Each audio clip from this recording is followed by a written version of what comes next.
Hi, my name is Berlin, and I'm supposed to tell you a joke. But I was born with a poker face, and I'm not actually that funny. So I tried to learn to tell jokes by going to TikTok, and I had downloaded TikTok a few months ago, and I followed two people, my daughter and my son, mostly out of the fear of missing out from their lives, and I just want to keep an eye on what they're up to, and I made them follow me. So after several months, I just have two followers. And one thing I learned from TikTok is that not all videos that are supposed to be funny there are actually funny. Some of them just insert lots of laughters in the background, roaring laughters in the background. So you do the same for me, would you? If what I'm saying is not funny, you just laugh, you just roll on the floor, you just LOL, whatever. Do this especially when there are people around you, because laughter is a contagious thing.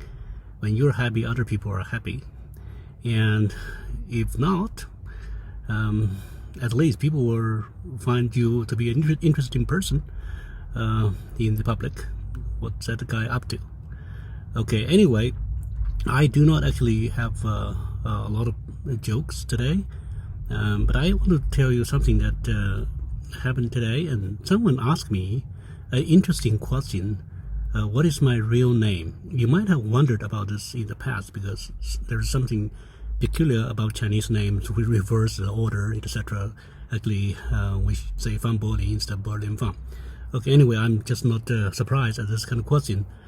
But she asked me, what is my real name? I said, my real name is Berlin Fan. And she asked, what is your real name?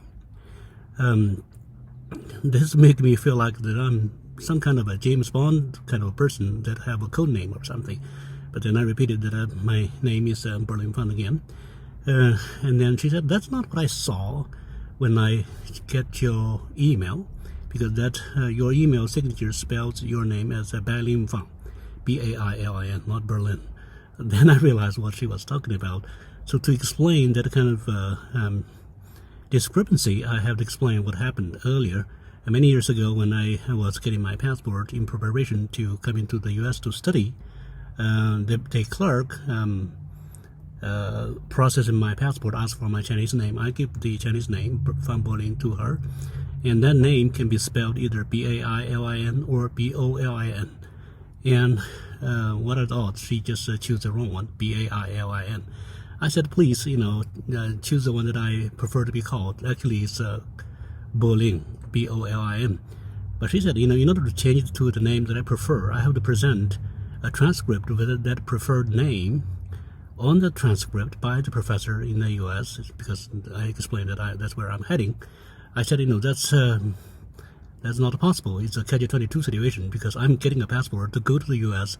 so that I can have a professor who can produce a transcript for me with that name that I prefer. But anyway, she just ignored all of this and just gave me my wrong name, B-A-I-L-N, and I'm stuck with it. I have to use that name for official purposes. And then when I came to the U.S., I used Berlin as my name, because I thought it's a good idea. Berlin, it's just how people to remember Berlin Fan. But sometimes it backfires. I realized that because when I first came to work here, I was very enthusiastic about my job. I sent out lots of emails. I'm still enthusiastic, but at that time I was kind of a zealot. So I sent lots of emails, and so people see my name and wondered whether I'm a spammer.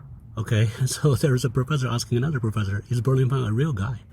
And then his colleague says, yeah, he's legit. He's a real person. He works for the Atom Center. There's a real person there working. So that got my name cleared, and eventually I got to know people, and they know me, and the name helped people to recognize me. But I remember many years ago when I was in another state, I used to go to the YMCA a lot with my son, which was a toddler at that time. One day, Frank and I, we went to the locker room getting ready to go to either the sauna room or some other place, I forgot. So we were just changing clothes, and all of a sudden I turned around and I found Frank gone. And that place was like a maze to me, and so I began to panic, and I was looking for Frank.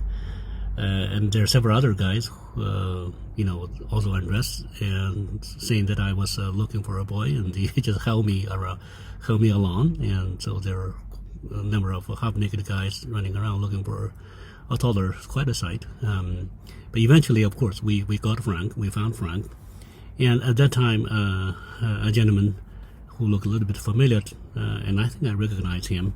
He said, your boy was surely running fast, the little guy. And he addressed me as Mark. He said, Mark, your son, ran pretty fast. I asked him, why do you all call me Mark? He said, last time you introduced yourself as Deutschmark. And then I remembered, because I said in order to help him to remember my name, I said, my name is the German capital. But he remembered German money, Deutschmark. So I corrected him, and he nodded vigorously. Berlin, okay, German capital. Okay, it looks like he has it all figured out. So the next time I met him again, and he addressed me very enthusiastically, "Hi, Shanghai." I was again shocked. Why are you calling me Shanghai this time? He said, last time you met me, you corrected me, you remember?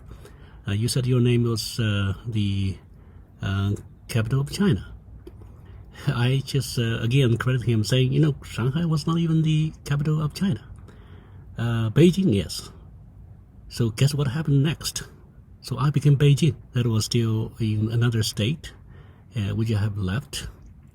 I don't know whether I had done something wrong there, but if I did, people will remember that Beijing did it, not me.